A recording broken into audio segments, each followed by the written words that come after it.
Negligent Evil Grandma bullies her grandson and then lets him wander off into traffic. I saved the child and called the cops. So this happened earlier today over the course of about 3 to 4 minutes. Some relevant background.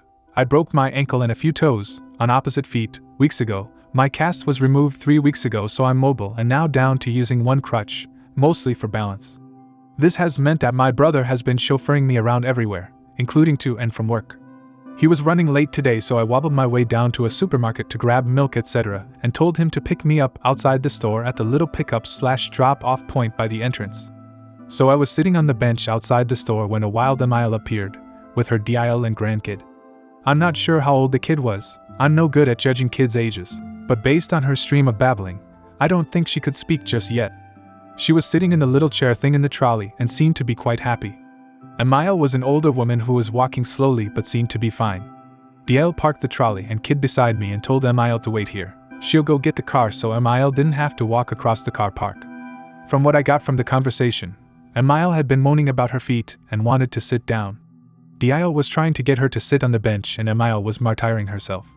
I promptly put a stop to all of that by offering the Emile my dry part of the bench and moving further away to lean against the wall. Emile didn't even look at me before sitting down like she'd just been crowned. DL kissed the kid, told her, "Mummy will be back in a moment, you be good for Granny and then we'll go for a fun ride in the car." Kid's happy and excited for car ride, Mum disappears.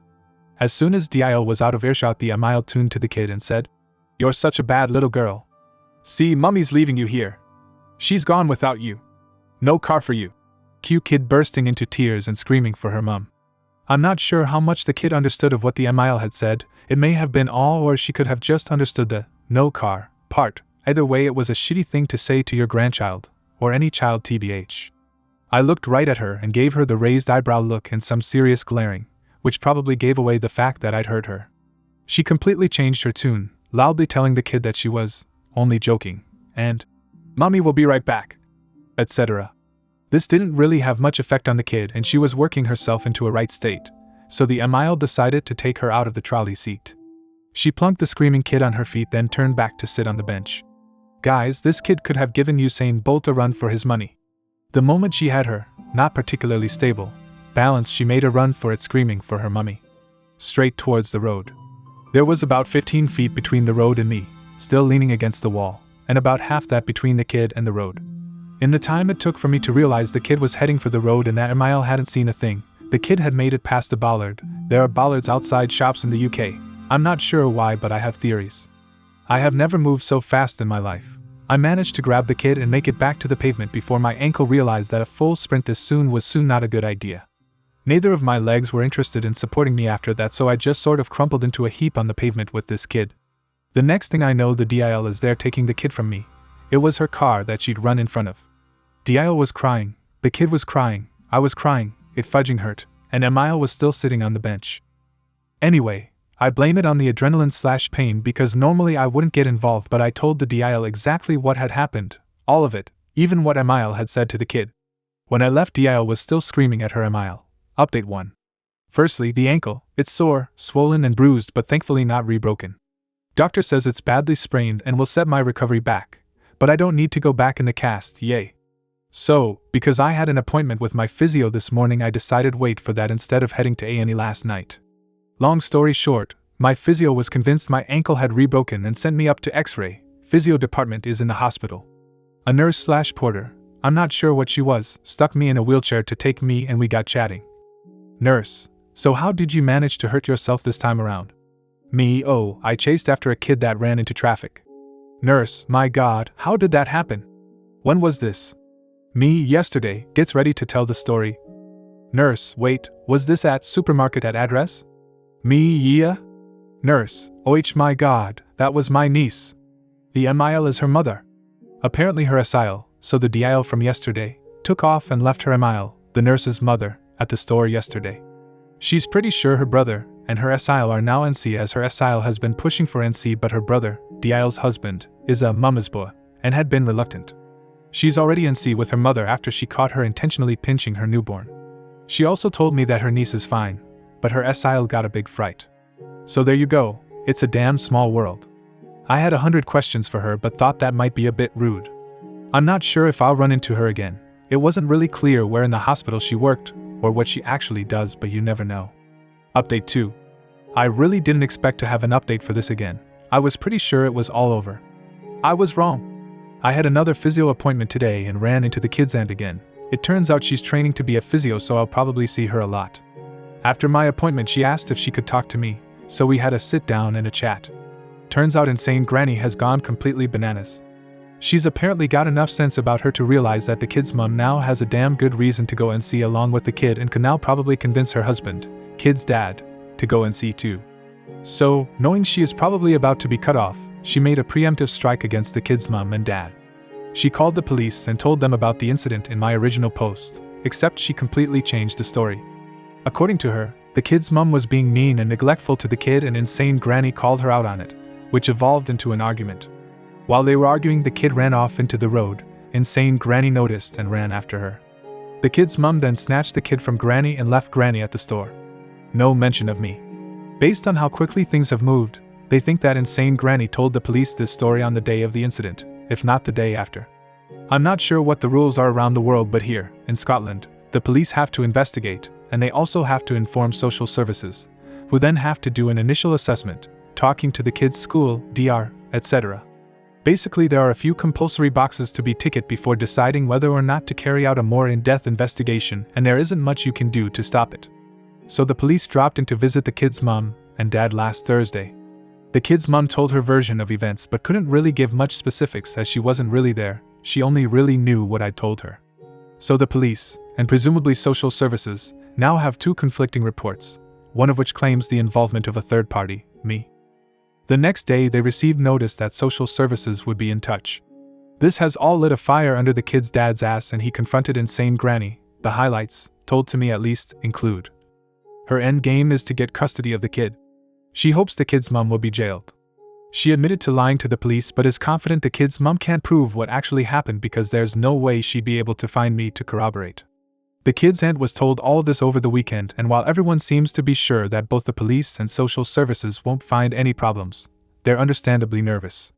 The aunt didn't tell the kid's mom and dad that she met me in the hospital for two reasons. She didn't actually have my permission to do so, and definitely didn't have my permission to give out my contact details. Basically, the aunt asked if I'd be willing to give my side of the story to the police and social services, and could the kid's parents contact me. I've agreed, and the aunt is going to pass everything on to the kid's parents. Chances are they won't need me to do anything, but you never know. I also pointed out that the security cameras for the store would have caught everything, and that will probably be the police's first stop.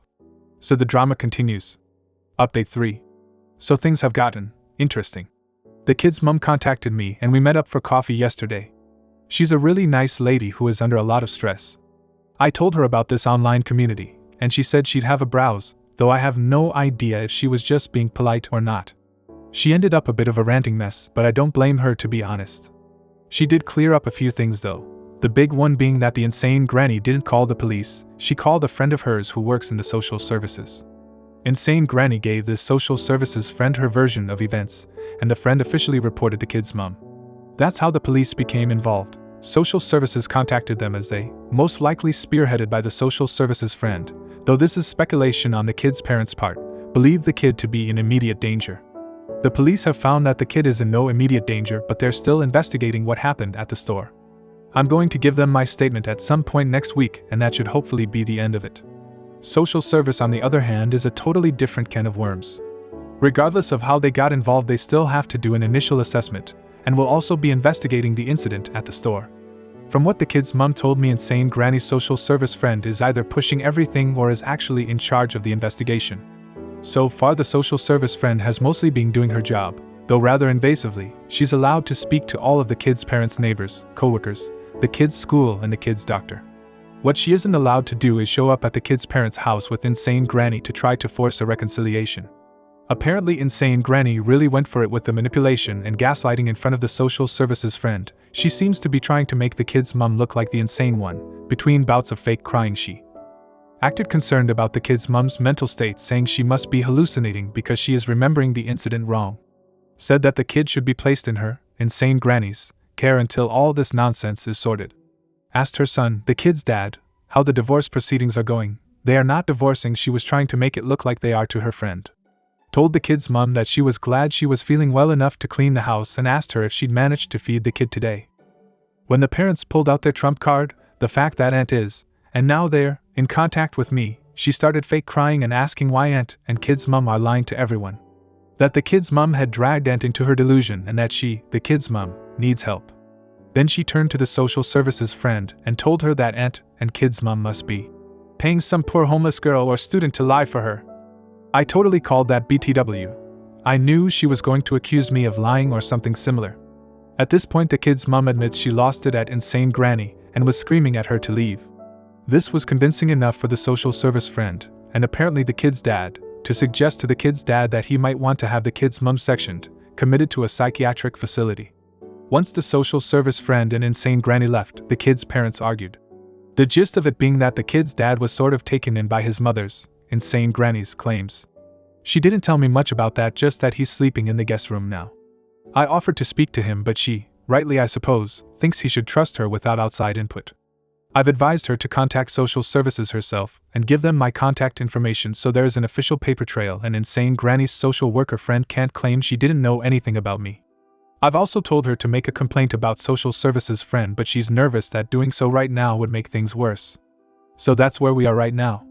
I doubt there'll be much to update about once I speak to social services and the police, but the kids' parents are going to keep me in the loop, so if there is any more drama, please don't let there be more drama. I'll update again. Edit. I just want to clear up something that I realize I didn't make particularly clear in this post. The kid's mom will definitely be reporting the social services friend. We know what she is doing is illegal. She's just nervous that reporting right now will make things worse. I know it won't, you know it won't, and she does know that it won't, but so far everyone has turned against her, so I don't blame her for feeling this way. I will however talk to her again about reporting her now. I also missed out from this post the fact that I mentioned to her about getting a solicitor. She never really gave me a straight answer regarding that issue, but she's at least aware she should get legal help. Update 4. I'd asked the kid's mom if she wanted me to go and make a statement to the police or just wait until social services contact me. She wanted me to go to the police as she's trying to get an interdict order, essentially a restraining order, against Insane Granny. So I went to give my statement to the police, and oh boy has Insane Granny done a number on them. After the kids' parents told her that they were in contact with me, she went to the police and told them that I might come in claiming to have been involved in the original store incident. She's managed to weave some intricate lie, essentially trying to discredit me before I gave evidence. This worked, to a certain extent. The officer in charge of the case made it very clear he thought I was lying and had been paid off. He asked me a few times how much I was making doing this, and told me I could be arrested for wasting police time and perjury. He was immediately dismissive of me and condescending, which, I'm ashamed to say, I don't respond very well to. I mentioned in a comment on one of my previous posts that I work in forensics and I've been an expert witness, both educational and reporting, implying that I could be accepting bribes or am lying could potentially kill my career. No way am I endangering my career because some manipulative old lady has an officer wrapped around her gnarly old witch finger. Unfortunately, I have worked with more than my fair share of people who take one look at me and think I'm some sort of inexperienced, daft bimbo. I usually try to assert myself, and if that doesn't work, let them embarrass themselves. It happens eventually. In this case, it happened at the end of the interview when he asked me for my employment details. My official job title sounds way more important than it is. It has the words lead, investigator, forensic, and a few other ones in there that make me sound impressive. This definitely made him sit up and listen.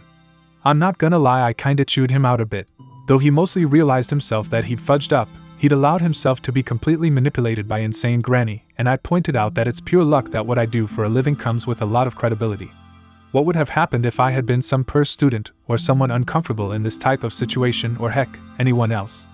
So I set the record straight about Insane Granny, well, what I know to be fact. I also filled him in off the record about what Aunt and the kid's mom told me, which I obviously can't prove. So we had a chat and I got a few things straightened out. One of which was that Insane Granny did in fact contact the police after the incident at the store. I was originally told that she contacted the police who contacted social services, then I was told that this wasn't true. Instead, Insane Granny had contacted her social services friend who reported the incident and somehow got the police involved. It was unclear how. So we think, complete speculation on my and the police's part here by the way, that once Insane Granny made her report to the police and they said that they'd be contacting social services, Insane Granny took it upon herself to contact her social services friend. So we definitely know that social services friend is not officially involved. A few of you who work in social services pretty much said the same thing. Insane Granny and social services friend are basically a rogue duo going around town trying to get dirt on the kid's mom. I've reported her. I've told the kid's mom this too, and the police are now aware of her, though whether they just let social services deal with her or get themselves involved I don't know yet. The officer also told me some of the things Insane Granny has claimed about me. Now before anyone loses their shit about him breaking confidentiality, etc., he never actually gave me her side of the story or told me what she said in her statement. I got that from the kid's aunt. All he told me was what she said when she came in to warn him I'd be making a fake police report. So she's claimed to the police that I, someone she knows absolutely nothing about and met for less than 5 minutes am a poor student desperate for money. I have a history of lying to the police. She knows this because apparently I'm friends with the kid's mom's drug addict cousin. I might be a drug addict she doesn't know. I once tried to seduce her son, the kid's dad, which is impressive as I've never met the guy before. Unfortunately, I gave him all my whats so I don't have any to spare for you. I also asked about the security cameras outside the store. They didn't manage to get anything from them as they're aimed at the door, not the pickup area. I did have a look on the way in and thought it might be a long shot. So what's still to happen? The kid's parents will have an official social services visit sometime soon. Social services will most likely want to talk to me. The police will be going after Insane Granny for wasting police time / filing a false police report. There will hopefully be a follow-up to my complaint about social service friend. Update 5. I don't think you'll need your drama llamas for this update. More likely you'll need your perplexed alpacas? Anyway, it's more weird than dramatic. As some of you know, because of the state of my ankle, I've been staying with my parents and younger brother for the last few months. Well, on Monday, my mom had the day off and was puttering around the house. My parents' place is in a very rural area of Scotland. Our closest neighbor is 6 miles away and our house is at the end of what is essentially a mile-long dirt/tractor track. It's hard to find and the only strangers we get out here are either forestry people who missed the forest access road or 1 or 2 brave, or quite possibly lost, Jehovah's Witnesses. Google Maps and sat-navs can't find it, and no one delivers out here except the Royal Mail. At around noon a car pulled up, however no one got out. This isn't too unusual. As I said, it's usually someone lost. So she hung around at the front of the house in case they came over to ask directions. Instead, after a few minutes, the car left. About an hour later, same car pulls up and the same thing happens again. Another hour goes by and they're back again, only this time 2 women exited the car. They didn't go to the door. Instead, they decided to have a little snoop around. One tried to go around the back of the house, which is currently fenced off as our back garden is being used as a paddock for a pregnant mare and her foal. The other started trying to look in the windows, so my mum goes out and asks if she could help them. They very quickly say no, they were just looking before booking it back to their car and speeding off. Naturally, my mum was confused enough to tell my dad, brother, and I what happened pretty much as soon as we got home. I've definitely been working in forensics too long as my immediate reaction was that they were casing the place.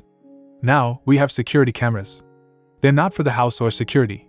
They were originally set up around our back garden so we could watch for when the mare went into labor. They were never removed because the foal turned out to be the reincarnation of Houdini, and then we had the mare covered again. One of the cameras is aimed at the gate that one of the women tried to open to get into the back garden. So we had a little look at the footage. Can you guess who was trying to open that gate? Yep, Insane Granny was at my parents' place. I have no idea who her friend was, what they wanted or why they didn't talk to my mum, and I can only assume she got this address from the kid's parents. My money is on the dad. My mum had today off work as well, but she said no one turned up. However, I have a day off tomorrow and apart from my brother being about in the morning, I'll be home alone. I know many of you will suggest calling the police for either harassment or trespassing, or both, but in Scotland, trespassing is a civil matter, not a criminal one, so they can't get involved.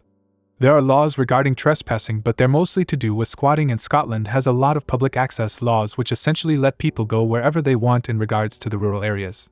The stalking and harassment laws require 2 related incidents and must pass the reasonable person test. If the average person on the street was subject to this behavior, would they feel threatened / alarmed / distressed? If not, then there was no offense. The offender must also be aware that what they are doing is causing alarm / distress. For example, if your Emile wants access to your kids and keeps coming around to your house to complain every night for a fortnight, you become fed up and begin to feel distressed about your Emile's constant visits. Your Emile is aware that her behavior will cause you distress and is hoping to wear you down into letting her see your kids. I'm not particularly worried, Even with my leg, I'm pretty sure I could take her, and my brother has graciously let me borrow Bernard his old shinty stick with a kitchen knife duct taped to it. When I first broke my ankle, I also gave myself a head injury. My brother and I spent that night and the next day binge watching The Walking Dead, and I think he freaked himself out as 2 days later Bernard appeared. It's too close to Halloween for this crap. Edit. Okay, the general view is that I should contact the police about this. I'm planning to call both social services and the police tomorrow. I doubt the police will do anything, but as everyone has pointed out, at the very least it'll be documented. I've also texted the kid's mom, but I haven't heard back yet. Update 6. I'd like to clear up a few things from my last post. A few people thought that I wasn't taking this situation seriously enough, and I think I came across as a bit blasé and unconcerned about everything. I apologize for this and want to say that I am treating this incident seriously, and do not think it was an innocent coincidence. I know this woman is dangerous and always planned to take action. I wasn't planning on just forgetting/ignoring this. I think the problem most people had was that they didn't think the steps I planned to take were enough. For example, I'd always planned to contact both social services and the kids' parents about this and had been undecided about contacting the police. Posting here, however, quickly convinced me that contacting the police was a good idea. Many of you have also expressed concerns about my family, property, and the animals. This is unfortunately a bit more difficult as it's not my house and my parents seem to think I'm paranoid. My dad was the biggest holdout, but after pointing out some of the crap my grandmother has pulled, I swear I will post more about her. This has kind of taken over. He agreed to take a few safety measures that we honestly should have done regardless of insane granny. There have also been a few who don't believe this is real. I haven't gotten messages about this, but the mods have. To you I say, I completely understand that mentality. It's hard to imagine that there are people out there capable of this, and I get that me randomly stumbling over the ant so soon after the original incident sounds like a convenient coincidence, and the insanity has just continued. I get it. I'd be skeptical too if it wasn't happening to me. For some of you, it's even harder to imagine that I would post personal details about both myself and another family. I also have the permission of the kid's mom to make these posts, and the police are aware of them too. I am aware though that I am words on a screen to you. You do not know me. You have no way of confirming any of this, and I draw the line at posting more personal details of anyone involved. Yes, including Insane Granny. This includes the video of Insane Granny. All I can say is that this is a very real and frustrating situation that I hope resolves itself quickly. Though if people or our supreme overlords, the mighty mods, love you really, want me to remove information/posts or stop updating altogether, that is perfectly fine. So on to the update. All was quiet on my day off, no sign of Insane Granny. Sorry drama llamas, no feed today. I called the police officer who previously took my statement, and there is nothing they can do about Insane Granny being at the house. He also just repeated what I already knew about trespassing, harassment, and access laws. I tried, but it apparently barely counts as an incident, never mind more than one. As far as witness intimidation goes, the law, the few that exist, only really protects witnesses and victims when a case goes to court. He also warned me not to try to remove her from the property, or set traps as if she's injured she can sue. I hadn't planned to anyway. The good news is that it's been officially reported, and I've sent in the video of her trying to open the horse's gate. Social services also know and have assured me that they are still investigating Insane Granny's friend. They wanted to know if it was the friend with Insane Granny, but she doesn't appear on tape. I've pointed them in my mother's direction though, as she can give a description of the other woman. I texted the kid's mom the night I made my last update, and you/IHawkMIL gets a cookie. Or a stiff drink if you'd prefer. She was too busy exploding at her husband to reply, but she rang me the next day and updated me. The kid's dad is the leak. He categorically denied giving my address to Insane Granny. No, he's not that stupid. He gave it to the social services friend. Moron. Apparently she rang him the day after her little intervention asking for the witness's address, and he just handed it over. I've not met this guy yet, but I already want to kick him in his special place teeth. From what she said, he seemed to be coming around to the fact that Mummy Dearest is a psycho, but obviously there are still problems. This incident has caused him to slip back into his previous delusions, i.e. he doesn't believe that she would come all the way out here, and I must be lying to them. So she made him ring Insane Granny and outright asked her if she had been to my parents' place. As she told me this, I was all ready to send her the videos so she could show it to her husband and prove Insane Granny was lying. That never happened. Insane Granny admitted on speakerphone to the kids' parents that she had been at my parents' place. According to her, she went to confront me for lying to the police and to convince me to follow the moral path and save her family. Actual quote according to the kid's mom, by redacting my statement. No one by my name lives there. The lady that lived at that address, I'm assuming this is my mom, had never heard of me. I didn't give my real address, so I can't be trusted. The kid's mom told insane Granny that it was my parents' place, and I was staying there because of my broken ankle, which had been further injured by her actions. Basically, she defended me, and it turned into a screaming match before insane Granny hung up. I get why the kid's mom corrected her. I do. But now it's been confirmed that I do live at that address, so she'll probably come out again. Her friend was never mentioned though, and I've sent her the video of insane Granny, which won't do much good if she's admitting she was out there. They have also had their initial assessment by their actual social service worker, and it seemed to go well and they'll be in contact soon. I honestly can't figure out what insane Granny's plan is here. I'm very suspicious of her immediately admitting to being at my parents' place, unless she noticed the cameras and figured she'd been caught. It's possible, they weren't exactly hidden. A few other things I've done since insane Granny's visit. Moved some of the security cameras to cover the front of the house. Well, this is a lie actual, my dad did that, I was just there. They're pretty well hidden, so if insane Granny and her mysterious friend do get wind of the fact that she was caught at the gate and decide to visit again but avoid the gate, she should be caught at the front of the house. At the very least we'll get the car license plate. Bonus: Scottish laws say nothing about having to signpost that there are cameras about, as they only aim at our domestic property. The foal has been moved. Now, this was going to happen anyway. We're starting to wean her and get her used to a few things: her head collar, lead rope, the farrier, etc., and get her socializing with other foals. Pregnant mum is boring now. Unfortunately, the mare is still in there as it's coming into winter now, and we don't have anywhere else suitable to put her. I'm not overly worried. She tends to keep her distance from strangers, even when offered food. There is not much more we can do with her. I also did something I maybe shouldn't have. I lifted insane Granny and her mysterious friend's prints from the gate and the window. There was a really great set on the window. Now, for a whole heap of reasons, these will never, ever stand up as evidence in court, if anything ever got to that stage. I don't really know why I did it. They can't be used in any official capacity, but there you go. Update 7. So I had an interesting few days. To the total and utter shock of exactly no one, insane Granny showed up at my parents' place again. I was there alone and heard the doorbell but not the car pulling up. I answered the door, and insane Granny was standing with another woman who claimed to be from social services. I suspect this is the elusive social services friend that has been helping. She wanted to interview me about the original incident and my police report. I didn't let them into the house and told social services lady that there is no way I'm giving her my statement with insane Granny present. She shouldn't even be here, and I should have been contacted before she randomly showed up. Social services lady then backtracked a bit and said that it was just a friendly, unofficial visit to discuss me redacting my statement to the police. Before I could react to that, insane Granny opened her mouth and asked in a sickly sweet voice, "Why won't you let us in the house? Is it because it's full of drugs?" You what? I know she's been telling people this, but that was rather on the nose. I ignored her and told them both to leave while she tried to peer around me and into the house. Social services lady kept pushing for an unofficial interview and then said they could wait while I tidied away the drugs if it made me more comfortable. At this point I realized they are both completely insane and I probably won't be able to reason with either of them, so I asked them to leave again and told them I would call the police if they did not comply. Not exactly a bluff. I would definitely call them, it's just that I know that there is absolutely nothing they can do, but I was hoping the threat of it would make them leave. Then insane Granny opened her mouth again and asked me, "How much do you make working as a whore?" She was oddly calm when she asked these questions, like she was asking me about the weather. It was creepy as fuck. I assumed she wanted a big reaction from me to make me look like the crazy one. She didn't get one. I just blinked at her and took out my phone to call the police. I didn't even manage to start dialing before social services lady said they were leaving and asked me when I'd be available to give my statement to her. I told her if social services want to interview me, it will be by a different social worker and would be at my place of employment.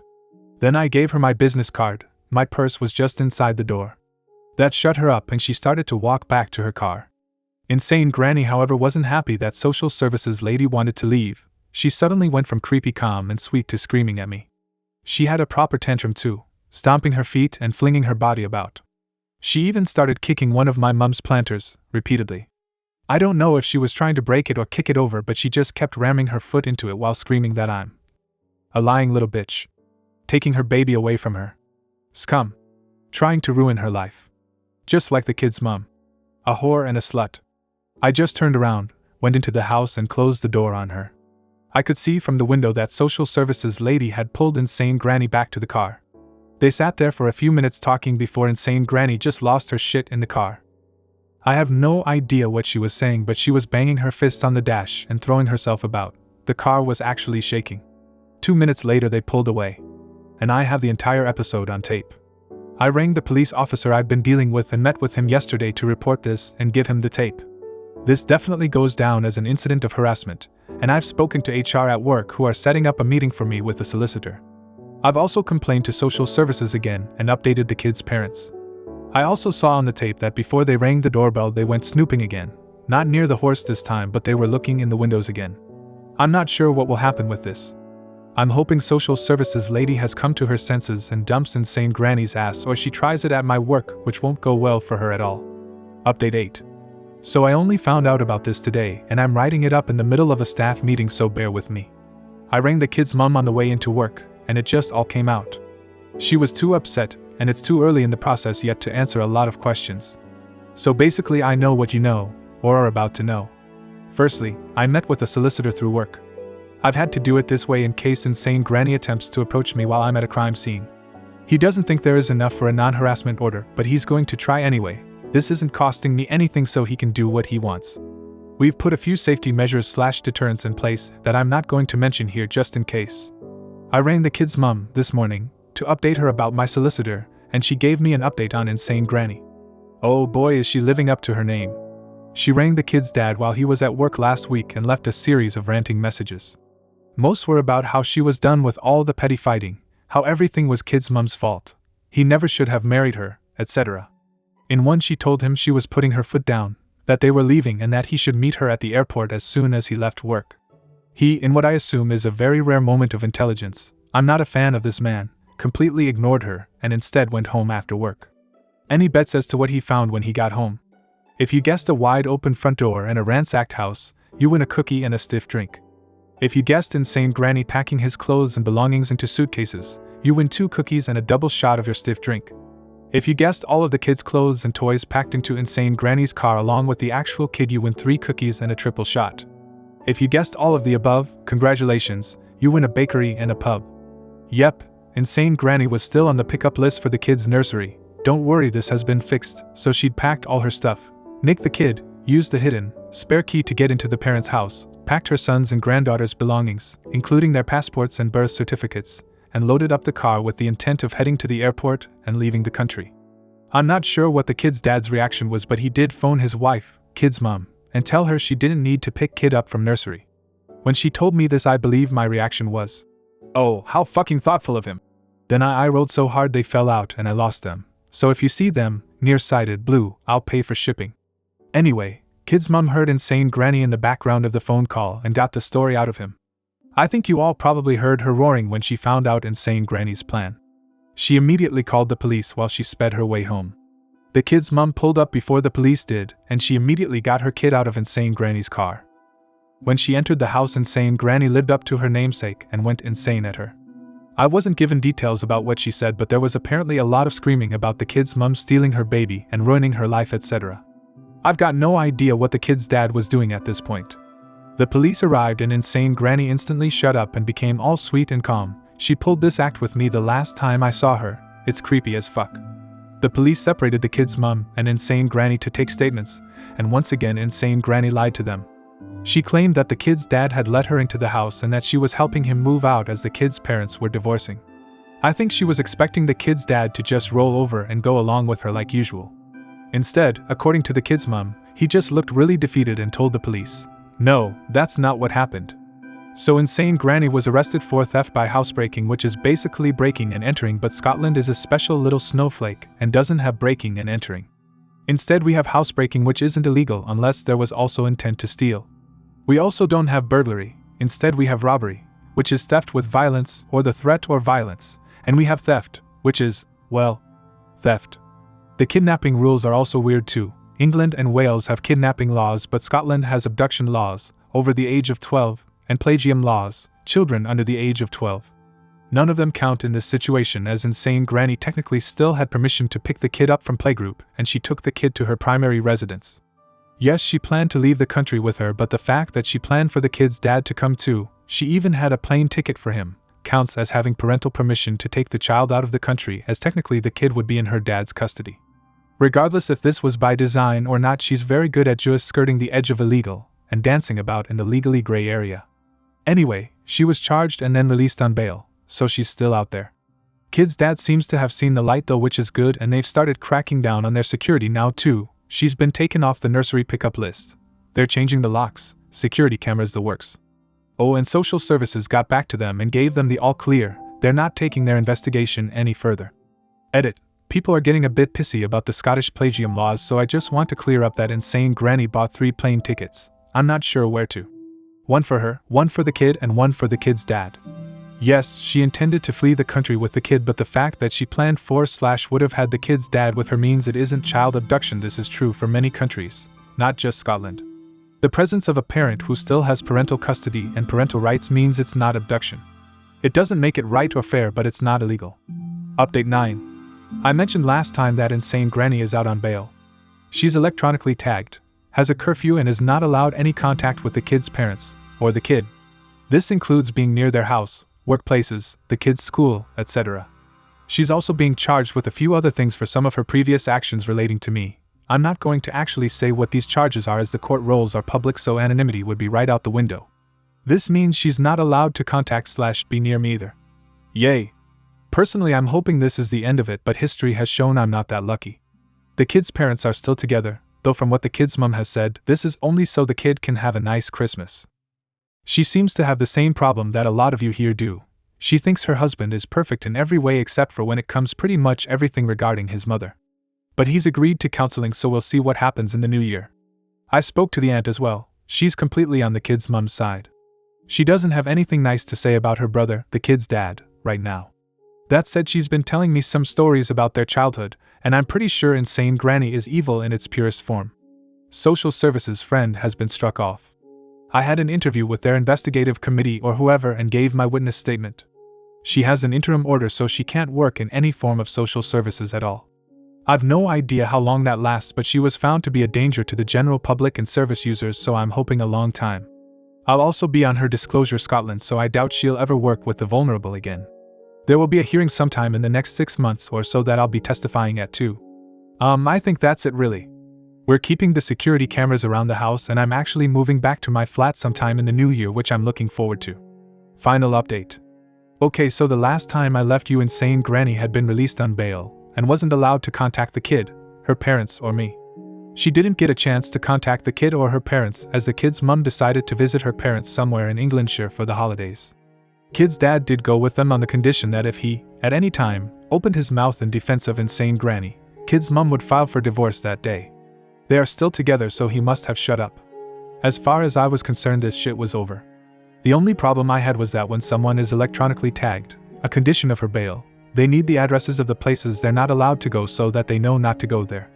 In my case, this was my parents' place, where she'd already been, my main office, which she knew from my business card, and my own flat. Thankfully, my flat has 2 security doors, and I'm never there. My parents had also decided to redo their driveway before Christmas too.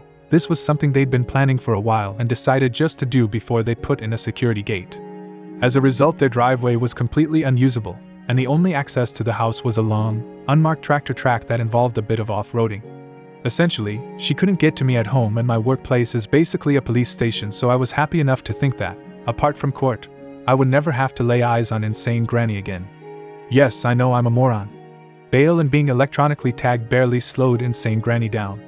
With her son, DIL, and grandchild in the wind, she had no one to turn her insanity on. Oh no, wait, that's not right, she had me.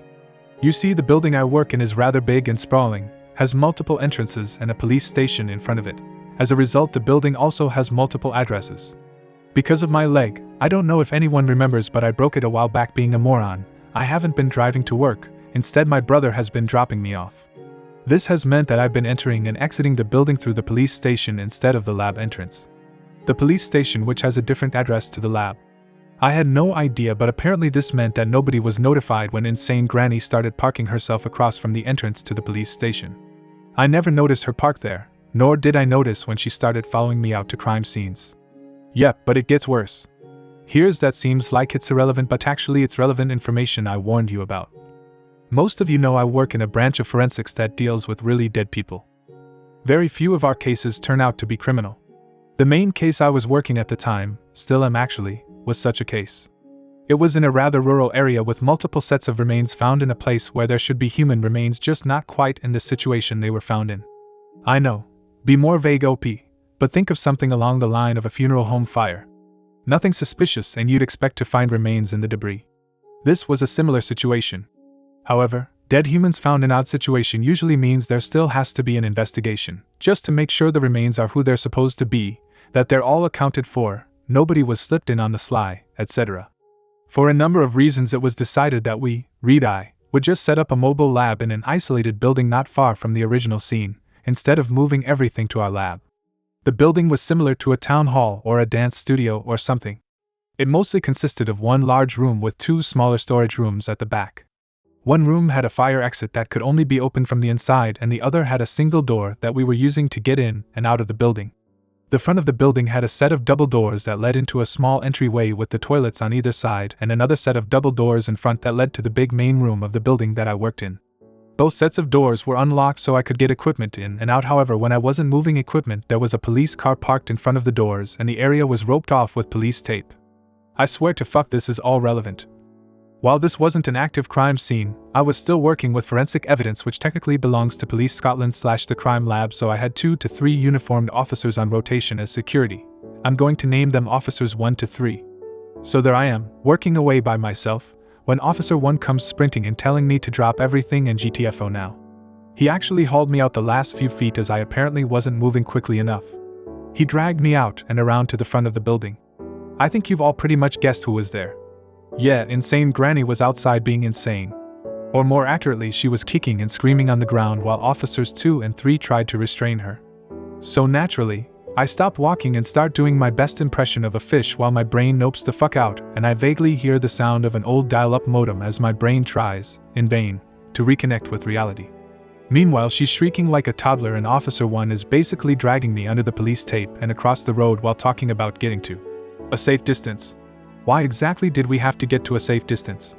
Because insane Granny had opened the building's first set of double doors, dumped a few petrol cans and propane tanks in the entryway and doused the lot in petrol.